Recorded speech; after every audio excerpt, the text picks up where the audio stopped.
The first area, you can loosely call this area business model. What do you mean by business model? It is how a business creates, captures, and delivers value. And a business model has many elements. It's got networks, it's got processes, it's got partners, it's got many elements, right? Business model innovation is when your very business model is so unique and differentiated compared to rest of your competitors. Uber, it's actually a business model innovation. Actually, you don't hail a taxi, you're actually hailing a car.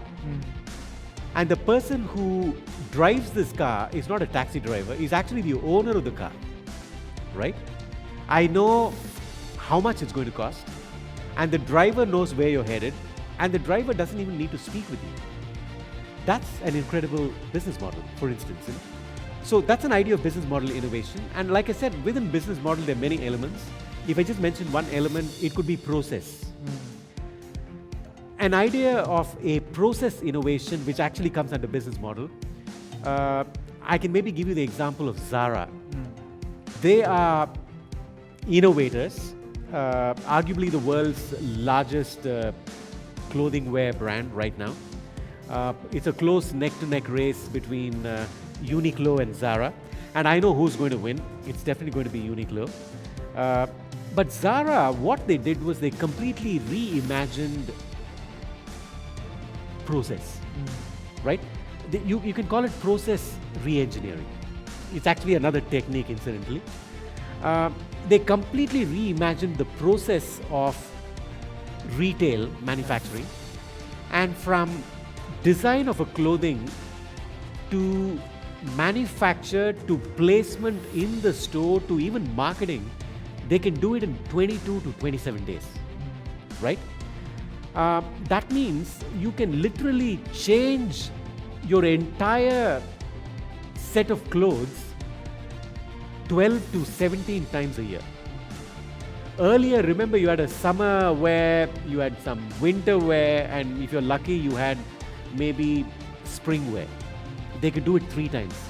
But Zara, because of its incredible process re-engineering, they could move from design to placement in 22 days. And that is also a business model, innovation, but more specifically, you can call it process re-engineering.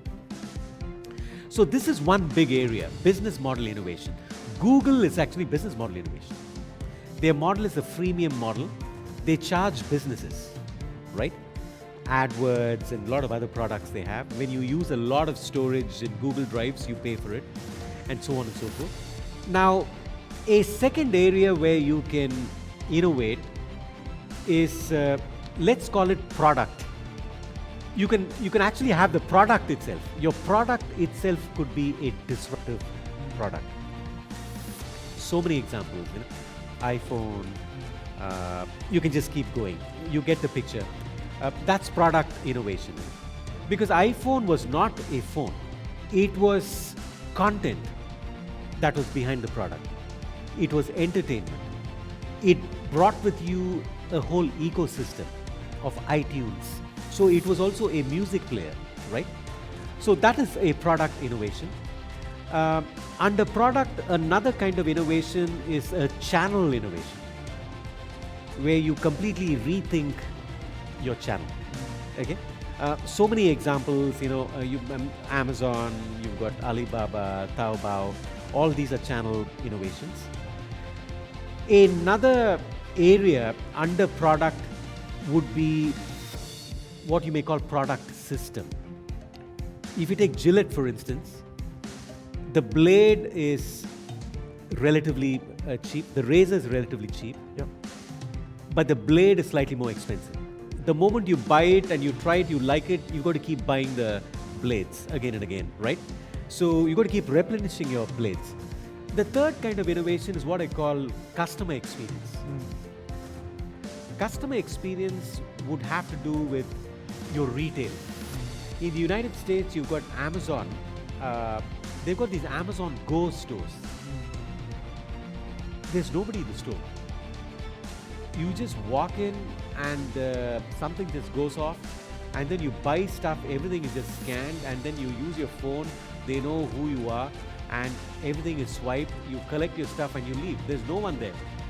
That is a radical channel kind of innovation. It's experience, for instance. How you engage with customers is another way of innovating. So these are the three broad areas any business can innovate. Smart businesses, they don't just pick on one. They pick on several of them. They say, why can't we do channel? Why can't we do experience? Why can't we do product? And why can't we do business model and process, right? The big, amazing, iconic companies, they tick on a lot of these boxes. But to me, the niche companies, they just stick on one or two boxes. What I'll suggest is, why don't you pick one area where you think you can pull off innovation and completely stand out.